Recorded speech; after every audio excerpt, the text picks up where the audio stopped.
Hello, welcome to my YouTube channel easy nursing lectures. Class start करने से पहले please मेरे चैनल को सब्सक्राइब कर दीजिए। तो आज हम देखेंगे about a drug that is magnesium sulphate. Magnesium sulphate का एम्प्यूल ऐसा दिखता है। Magnesium sulphate is a CNS depressant, हमारे सेंट्रल नर्वस सिस्टम को डिप्रेस करता है। ये एक एंटी सीजर मेडिकेशन भी है और ये स्मूथ मसल्स को रिलैक्स करवाता है। इसका एंटीडोट है कैल्शियम ग्लूकोनेट। फिर हम देखेंगे मैग्नीशियम सल्फेट, ये किसका ड्रग ऑफ चॉइस है। ये यूज़ होता है कन्वल्शंस इन एक्लाम्सिया एंड प्री एक्लाम्सिया। उसके मैनेजमेंट में MgSO4 यूज़ होता है। इसका मैकेनिज्म ऑफ एक्शन क्या होता है, ये NMDA रिसेप्टर्स को ब्लॉक करता है। NMDA रिसेप्टर्स माने N methyl D aspartate receptor, जो कि हमारे एक ह्यूमन ब्रेन में प्राइमरी एक्साइटेटरी न्यूरोट्रांसमीटर का काम करता है। फिर ये हमारे ब्रेन के ब्लड वेसल्स को डायलेशन करता है, वैसोडाइलेशन, और कैल्शियम चैनल को ब्लॉक करेगा और ये इंट्राक्रेनियल इडीमा को डिक्रीज करता है। फिर हम देखेंगे treatment of convulsions with magnesium sulphate. तो इसका ट्रीटमेंट होता है दो रेजिम के हिसाब से। First regimen is Pritchard's regime.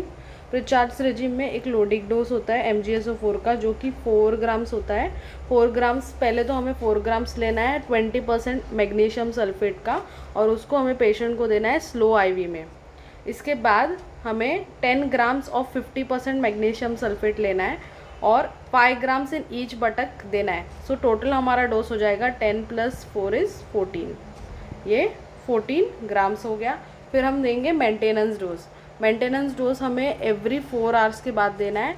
वो कैसे देना है, 5 ग्राम्स ऑफ 50% MgSO4 IM देना है, वो भी ऑल्टरनेट बटक्स में। फिर हम देखेंगे एक दूसरा regimen, that is Sibai regimen. Sibai regimen का लोडिंग डोज होता है 6 ग्राम। IV देना होता है MgSO4। इसको हम डाइल्यूट कैसे करेंगे, 30 ml ऑफ 20% MgSO4 को लेंगे 100 ml NS में, और उसको पेशेंट को देंगे 15 to 20 मिनट्स के ड्यूरेशन के अंदर। इसका मेंटेनेंस डोज होता है 2 ग्राम IV इन्फ्यूजन देना है। इफ़ कन्वल्शंस फिर भी अगर आ रहे मेंटेनेंस डोज के बाद, तो वापस 2 ग्राम IV बोलस देना है। पहले इन्फ्यूजन देना है, फिर IV बोलस देना है। फिर अगर फिर भी सीज़र नहीं रुक रहे हैं तो फिर हम फिनोबार्बिटॉन देंगे। फिर एक कंडीशन होती है स्टेटस एपिलेप्टिकस, उसमें हम पेशेंट को MgSO4 तब देंगे जब सारे मेजर्स करने के बाद भी काम नहीं कर रहा है। फिर हम देंगे थियोपेंटिन सोडियम, वो देंगे हम 0.5 ग्राम। वो किस में देंगे, 20 ml डेक्सट्रोज 5% में देंगे। वो भी हमें एनेस्थेटिक सुपरविजन के अंडर ही देना है। देन मैग्नीशियम सल्फेट का हमारे ब्लड में थेरापेटिक रेंज होता है 4 to 7, जो कि बहुत ही कम थेरापेटिक रेंज है, नैरो रेंज जिसको कहा जाता है। इसलिए हमें पेशेंट की क्लोज मॉनिटरिंग करनी पड़ती है, जिसको भी MgSO4 चल रहा है।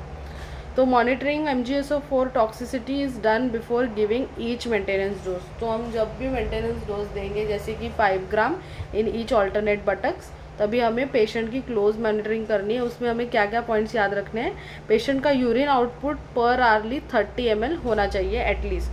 फिर हम चेक करेंगे डीप टेंडल रिफ्लेक्स, वो भी पटेलर। जो पटेलर रीजन में हम टेंडल रिफ्लेक्स चेक करेंगे, अगर वो प्रेजेंट है इसका मतलब कि उसका टॉक्सिसिटी नहीं हो रहा है। अगर RR पेशेंट का मोर देन 14 है तो, और SpO2 दैट इज सैचुरेशन अगर पेशेंट 96% से ज़्यादा मेंटेन कर रहा है, तो हम कहेंगे कि मैग्नीशियम टॉक्सिसिटी नहीं हो रही है। हम ये इंजेक्शन का मेंटेनेंस डोज तभी रिपीट करेंगे जब ये सारे पॉइंट जो हमने अभी देखे थे वो प्रेजेंट है। अगर इनमें से एक भी पॉइंट एब्सेंट है तो फिर हम मेंटेनेंस डोज ओमिट कर देंगे।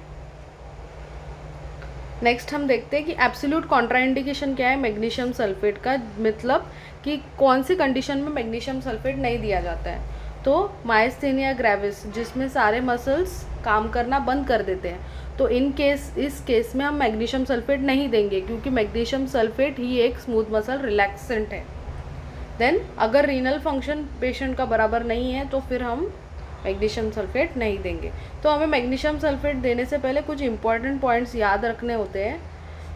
सबसे पहला है डिसअपियरेंस ऑफ पटेलर रिफ्लेक्स। अगर पटेला का रिफ्लेक्स डिसअपियर हो रहा है तो ये एक फर्स्ट साइन होगा मैग्नीशियम सल्फेट की टॉक्सिसिटी के लिए। अगर पटेलर रिफ्लेक्स लॉस्ट हो रहा है, वो कौन से थेरेपेटिक रेंज में लॉस्ट होगा, अगर magnesium concentration equal to 10 milliequivalent पर लीटर। अगर पेशेंट को रेस्पिरेटरी डिप्रेशन हो रहा है तो इसका मतलब मैग्नीशियम कॉन्सेंट्रेशन हो रहा है ब्लड में मोर देन 12 मिली इक्विवेलेंट पर लीटर। फिर रेस्पिरेटरी अरेस्ट में मैग्नीशियम का कॉन्सेंट्रेशन होगा मोर देन 15, कार्डियक अरेस्ट में मोर देन 30।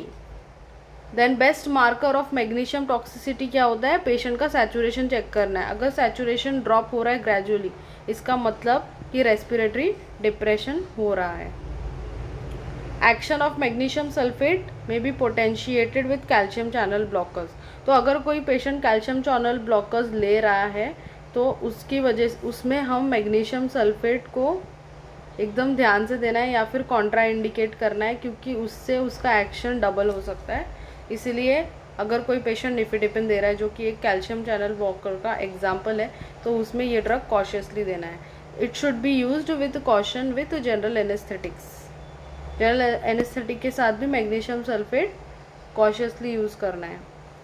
फिर इसका एंटीडोट जो है कैल्शियम ग्लूकोनेट, वो कैसे देना है। अगर मैग्नीशियम सल्फेट की टॉक्सिसिटी हो रही है तो हमें 10 ml का इंजेक्शन लेना है, वो भी 10% कैल्शियम ग्लूकोनेट का। फिर मैग्नीशियम सल्फेट के हम यूजेस देखेंगे। तो ये प्रोफाइलेक्टिकली यूज़ होता है सीवियर प्री एक्लाम्सिया।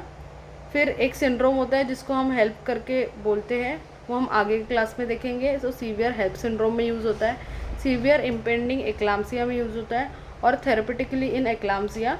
फिर ये एक शॉर्ट टर्म टोकोलाइटिक भी है।